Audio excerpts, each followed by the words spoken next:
গাজা দখলের ঘোষণা দেওয়ায় ট্রাম্পকে এবার কড়া জবাব দিয়েছেন সৌদি যুবরাজ। গাজা উপত্যকা দখলের পরিকল্পনা নিয়ে মার্কিন প্রেসিডেন্ট ডোনাল্ড ট্রাম্পের ঘোষণার পর ফিলিস্তিন রাষ্ট্রের অধিকারের বিষয়ে কঠোর অবস্থান পুনর্ব্যক্ত করেছেন সৌদি যুবরাজ মোহাম্মদ বিন সালমান। তিনি বলেছেন, ফিলিস্তিন রাষ্ট্র প্রতিষ্ঠা ছাড়া ইসরায়েলের সঙ্গে সম্পর্ক স্থাপন করবে না সৌদি আরব।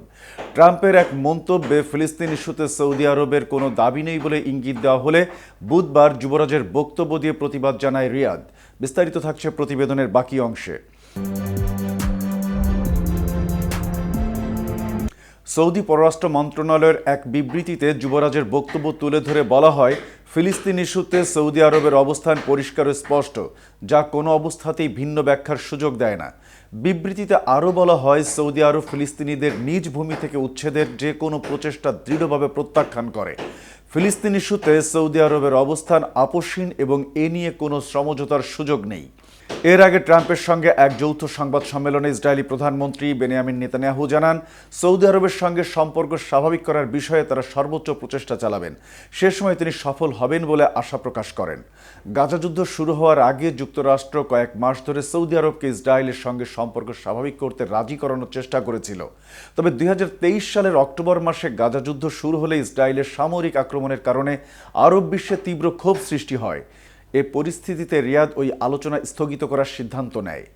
এর আগে মার্কিন প্রেসিডেন্ট ডোনাল্ড ট্রাম্প বলেছেন, যুক্তরাষ্ট্র গাজা উপত্যকা দখল করবে, এজন্য সেখানে বসবাসরত ফিলিস্তিনিদের চলে যেতে হবে।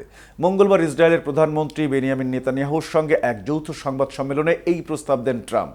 সংবাদ সম্মেলনে ট্রাম্প বলেন, যুক্তরাষ্ট্র গাজা উপত্যকা দখল করবে এবং আমরা এখানে আমাদের পরিকল্পনা বাস্তবায়ন করব।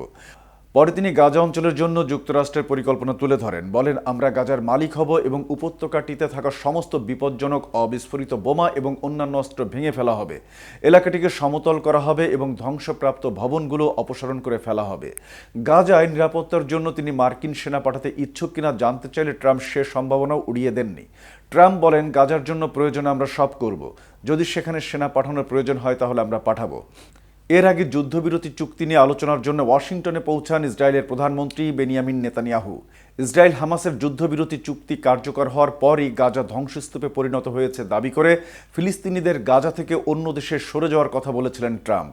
এতক্ষণ সাথে ছিলাম আমি শাহনেওয়াজ। কেটিভি নিউজ 24-এর সাথে থাকার জন্য ধন্যবাদ।